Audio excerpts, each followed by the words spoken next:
Me, Christopher Elliott, consumer advocate and journalist, and this is my live stream. Welcome to the live stream. If you are new to the live stream, here we are. I'm in Christchurch, New Zealand. That is on the South Island of New Zealand, far, far away from probably wherever you are. It is 8 in the morning on Wednesday. I'm a full day ahead of you. And as I like to say, I like to bring the news to you a full day in advance. You get the news ahead of time from me. And I'm also not an AI, guaranteed, because I don't think an AI can do this. Anyway, so if you're new, welcome. And if you've joined me before, I am so glad that you're back. Really, it means a lot to me that you're tuning in. You know how this works. It's live, so anything could happen. I could mess up. I could say something completely inappropriate. Or we could have a conversation too.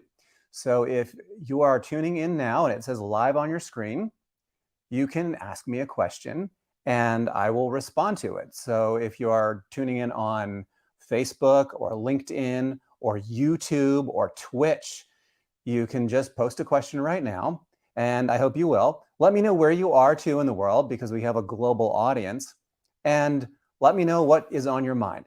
Today is a very special day because it's open forum. It's Ask Me Anything. So I will respond to just about, within limits, any question that you ask me. My expertise is customer service and consumer advocacy and travel and some technology, but I will answer just about anything. So let me know what's on your mind, and I'm happy to answer. It's pretty easy to, by the way, to leave a comment. You can just go to wherever you are and you can just, it's pretty easy to, leave some kind of a question. But if you're having problems with that, just email me. My email address is chris@elliott.org. That's ELLIOTT.org. And I will see if I can respond right here and help you leave a comment.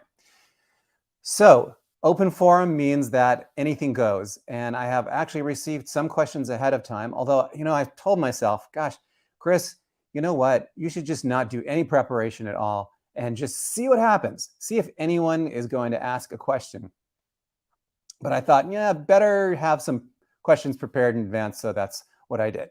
And we got a really nice question here from Mark. Actually, it's more of a statement about the new flyrights.com website that the government put up. So yesterday on the live stream, I talked about the Department of Transportation's plans to introduce new rules that would help consumers. And as part of those new rules, it started a new website called flyrights.com. Actually, it's flyrights.gov. Close enough. Anyway, Flyrights is going to be a place where you can go to find out what your rights are. Now, I've been working on a couple of stories actually about consumer rights, and it turns out that most people don't know what their rights are. If you want to find out what your rights are when you're flying, you have to go actually to the airline website oftentimes and look up something called the contract of carriage. That is the legal contract, the agreement between you and the airline. And it's really hard to find that. You have to do, some pretty fancy searching. It's usually hidden deep within the website, and it is a PDF document. So sometimes it's very difficult for people to access, especially when they're on a cell phone. Anyway, the idea would be that all of this information would be on a centralized website so you can get it. Now, I don't know how far the government is going to take this. Hopefully, it'll take it as far as necessary so that people will be able to know what their rights are. But something tells me, with bureaucracy involved and all that, that it may be a long time before we actually have a website that we can use. So anyway, we will see what happens there. Please leave me your comments or questions. I think I have everything hooked up correctly, so I will be happy to answer that when I get it. Now, of course, there is much more that I do than just advocate for travelers. I actually advocate for all kinds of consumers, and I got a really great email just last night from someone who bought a Coleman sleeping bag in 2021, so it's been a while. And Victoria says, last week the zipper failed. I emailed Coleman, and a kind representative took my info today. That would have been yesterday, and got an email saying that my new bag was in the mail. Isn't that amazing? that that kind of customer service exists in this day and age. If Coleman was a computer company, it would have tried to sell Victoria a special plan that would offer protection for her sleeping bag. And then if her sleeping bag were to break or the zipper or something were to happen with the zipper, then she would probably have had to file a claim with a third party. And then that third party would have had to get back to Coleman and find out what, if anything, she would be getting, excuse me, in terms of compensation. But look at this. She just called the company and the company gave her a new sleeping bag. Isn't that amazing? If an airline was running Coleman, then it would probably not even respond to her request. And I've seen that, unfortunately, so many times. And that's the reason why on my website, elliott.org, I started publishing the names, numbers, and email addresses of all the company contacts, including sometimes their phone numbers and even their cell phone numbers, because I thought that companies needed to be held accountable. And you can't just not respond to your customers. It's just not acceptable. However, I have seen even worse customer service than not responding, which is responding and not doing anything. A lot of companies will hire people on call centers outside the country, then they'll just answer, they'll read a script, and they'll say, yes, we'll take care of you, and then they don't do anything. And I think that that's more agonizing, more frustrating for people because they think they're going to get something and then they don't. So if Victoria had been had called another type of company, and I've seen this with, car companies are a really great example where they will tell you they'll look into it and they won't get back to you. Just a little bit ridiculous. Look, we've got a comment. So, I'm so glad that you're back. Wish Vantage would. Now, we can't see what your name is, but I think I know who you are here. Wish Vantage would respond like Coleman. Do you have any updates about Vantage? As a matter of fact, I do have an update about Vantage. So the rumor mill today is that Vantage is indeed experiencing some cash issues. I spoke with someone who is in a fairly knowledgeable position, and that they are actually out there trying to find funding, and that funding then would then help pay off some of the people that it owes money to.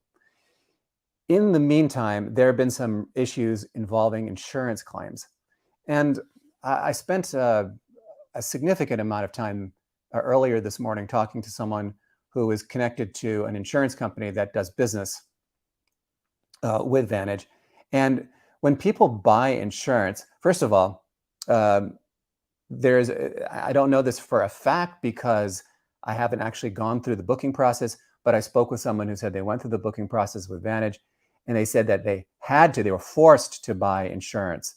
So they were not allowed to continue the booking until they finished booking and they purchased an insurance plan, which I think might not be completely legal. We just don't know that yet. But I think that, insurance should always be an option that you should consider, but it should be an option. It shouldn't be something that's absolutely necessary in order to finish the booking. So I'm a little bit troubled by that. I'm going to look into that. But then you also have the situation with insurance claims. I've heard from several people who have insurance claims that have been approved. So the insurance company will approve it, and then the insurance company will send that claim on. So it's adjudicating that claim, send it on to Vantage, and then Vantage will not pay. So apparently, Vantage is actually keeping the premiums and is having a third party adjudicate the claims, which is an important thing because it means that if you get paid by Vantage for an insurance claim, that claim is actually getting paid by Vantage, not by an insurance company. And the type of insurance is not really insurance, it's a waiver. So it's technically not insurance in the same sense that you would buy it if you're buying it with a third party. So what I am hearing right now is that Vantage does have these claims and it's just not paying them. So it's not just the refunds that it owes people from the pandemic, but it's also insurance claims that are not being paid or claims from these waivers that it's not paying. and that's a real issue right now. So we're just going to have to see where that goes. But as far as I can tell, Vantage is holding on to probably millions, probably even tens of millions of dollars of money that it owes customers, both in the form of these claims for these waivers and insurance, and then also for the refunds that people had asked for a refund when their sailings were canceled. Anyway, I'm following up on this. I will find out more if I can. In the meantime, I've also been hearing from people who are contractors with Vantage and they have not gotten paid. It's just a real mess. And hopefully Vantage will be able to pull itself out of this. And as far as I know, no other sailings have been canceled, which is actually a really good thing. So we'll just have to see. It's a little bit confusing, all the things that are happening at once. But needless to say, the bird's eye view, the view from 36,000 feet, is that Vantage is still in a lot of trouble. And if you're doing business with Vantage right now, there is really no way of knowing if your sailing is going to depart as scheduled. There have been some cancellations. If you're thinking of doing business with Vantage, then you really should, at the bare minimum, make sure that you've got insurance with an outside insurance company, not with Vantage. You want to have outside insurance, and the insurance should cover any cessation of business just in case something does happen to Vantage. So please leave your comments. I love hearing from you. So today is open mic, which means that I am willing to answer any question within limits. And let's see, I've got a couple more here from,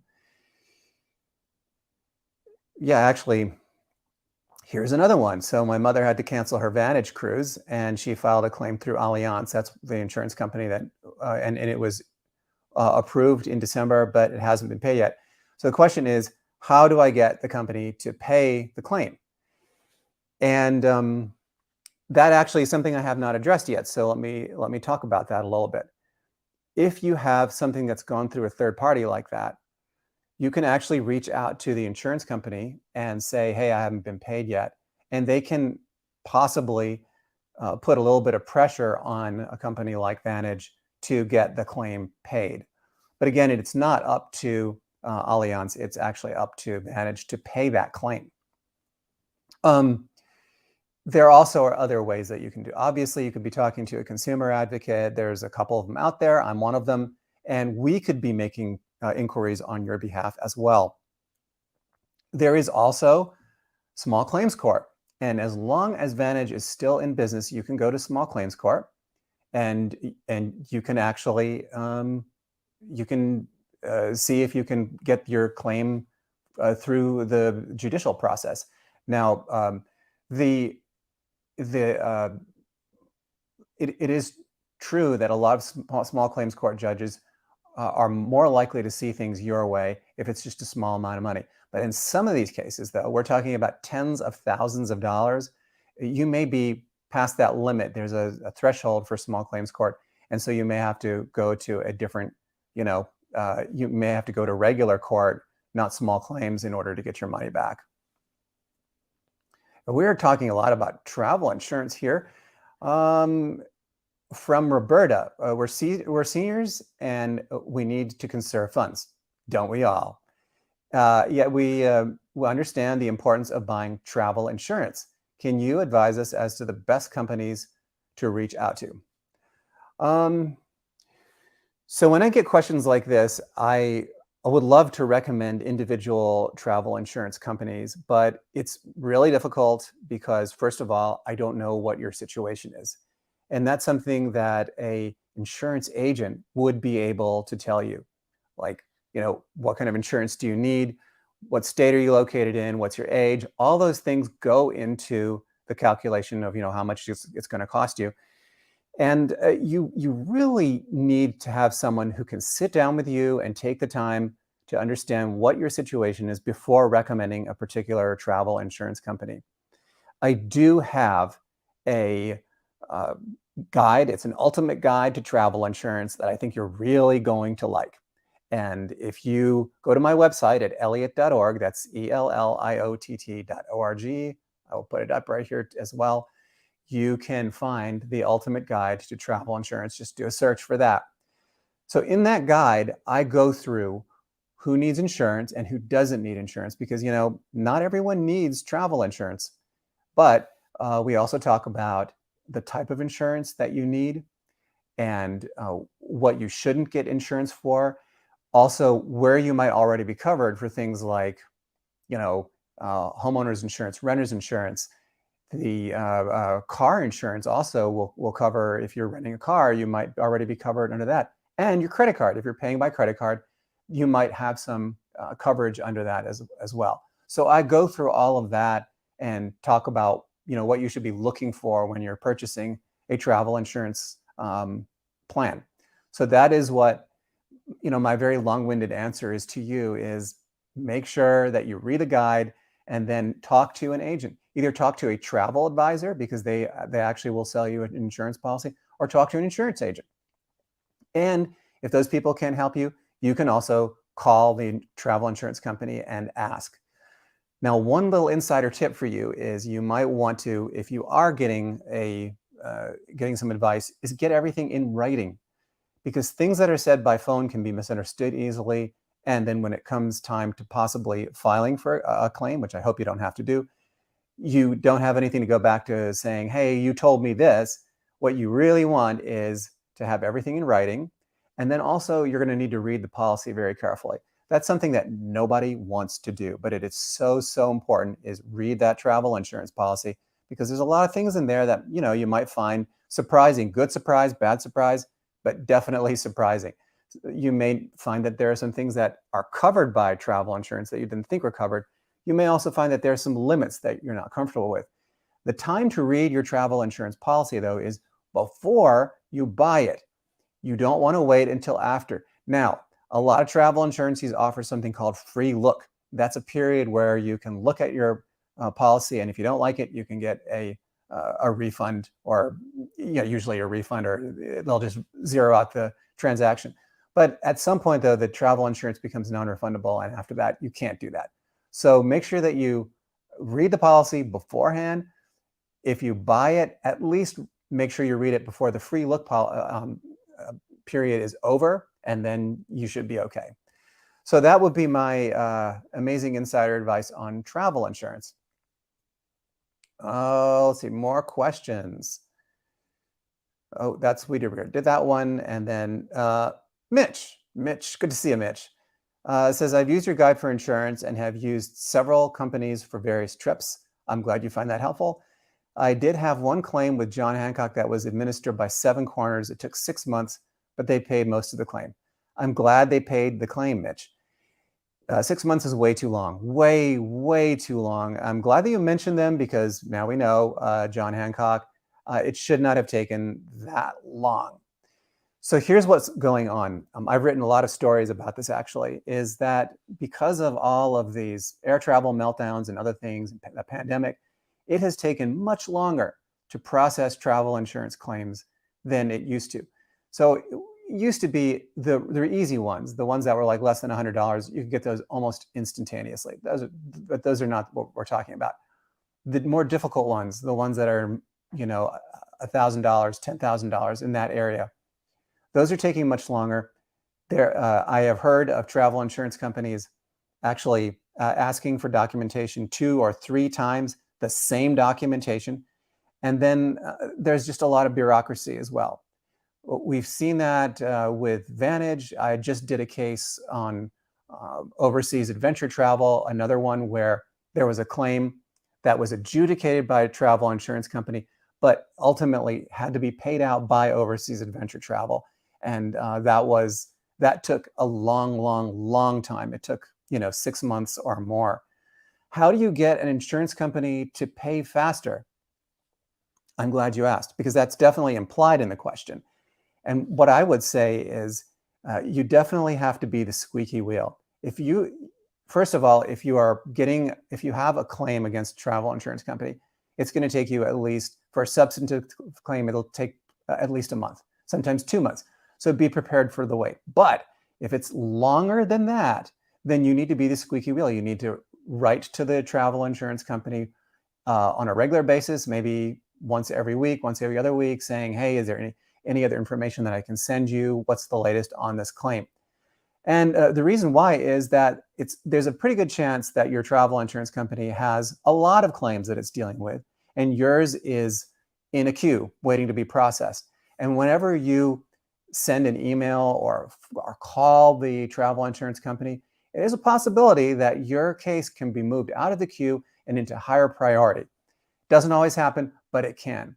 So that will be one way of speeding up your travel insurance claim process. Another way is by contacting someone like me. When I see a travel insurance claim that has gone on for many months, I mean, when I see something that's just a month or so, I'll say, look, you got to wait. It's not going to, they are very busy and there's nothing that I can do. But if it's been more than that, then yeah, you can definitely contact me and I will see if I can rattle their cage a little bit, because it should not be taking 6 months. There's just absolutely no way. This is awful. Okay. Any other questions? Because I think that I'm going to wrap this thing up pretty soon. So let me know. Comments, just leave your comments. It is Ask Me Anything. And that means that I will answer almost any question, including questions that may be potentially very embarrassing. I love embarrassing myself in front of you. It's a live stream. Why not? Okay, I don't want to embarrass myself, so please. It has certainly been a very interesting week for travel already and for customers. We had the DOT action that happened on Monday, and now we're waiting to see what the reaction is from consumers and from other observers. And so from what I can tell, everyone is really pleased that after many, many years, that the government is finally taking action and trying to add a new consumer rule that's very similar to the European consumer rule. It's called EC 261 or EU 261, that would allow airline passengers to get some kind of compensation when there's a delay that's within the control of the airline. I think that that's really great. And it's something that advocates like I have been fighting for many, many years. And I know that you as consumers have also been very interested in having something like this. You've asked me over and over again, why can't we have something like EU 261? And the reason was, there's no reason that we can't have it. There's absolutely no reason. I think that there is kind of an assumption that in the United States, we don't want to overregulate, but this is not regulation. This is actually just common sense. If an airline causes you to be delayed, that it takes care of, at a minimum, takes care of your hotel room or your transportation to and from the hotel.